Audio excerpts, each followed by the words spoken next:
রাজধানীর যাত্রাবাড়িতে পাওনা টাকা চাওয়ায় খালাতো বোনের স্বামীর হাতে খুন হয়েছেন এক ব্যবসায়ী।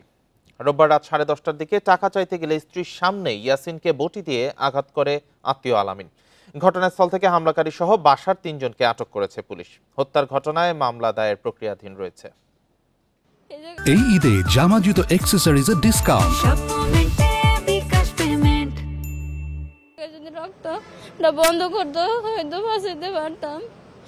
এভাবেই অশ্রুসিক্ত চোখে ও রক্তমাখা হাতে ঘটনার বর্ণনা দিচ্ছিলেন নিহতের স্ত্রী শারমিন আক্তার। খালাতো বোনের স্বামী আলামিনের কাছে ভাতের হোটেল বিক্রি করেছিলেন ব্যবসায়ী ইয়াসিন। সেটির বকেয়া 10,000 টাকা চাইতে গিয়ে রোববার রাতে খুন হন তিনি।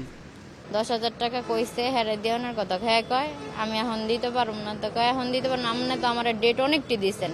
হ্যাঁ কয় পারলে তাহলে বাড়িওয়ালার আপনি চাবি লই আপনি দোকান চালান তাহলে আপনার বাড়িওয়ালার চাবি টাবি দিয়ে দেন। ইয়াসিনের স্ত্রী বলেন, তারা দুজন মিলে পাওনা টাকা চাইতে আলামিনের বাসায় গেলে কথা কাটাকাটি শুরু হয়। এক পর্যায়ে একটি ধারালো বটি দিয়ে তার স্বামীর গলায় আঘাত করে আলামিন। হ্যাঁ স্ত্রী চিল্লাইতেছে আর আমার হাজবেন্ডে দৌড়ে এটা ধইরা খালি বাইরেইতেছে, শারমিন তুই আমার হসপিটালে নে, হ্যাঁ আমার নিয়ে আমার রক্তটা বন্ধ করে, এই কথা কয়ে এই লুটটা পড়ছে। আমি ওরা ধরতে যাবো এর ভিতরে ওর হাজবেন্ডটা আসতে আসতে আমার মারণের লেগে।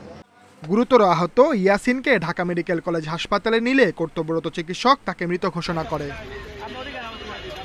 ঘটনার সত্যতা নিশ্চিত করে ওয়ারী বিভাগের সহকারী পুলিশ কমিশনার নাসির উদ্দিন জানান, তদন্ত শেষে হত্যার বিষয়ে বিস্তারিত জানা যাবে।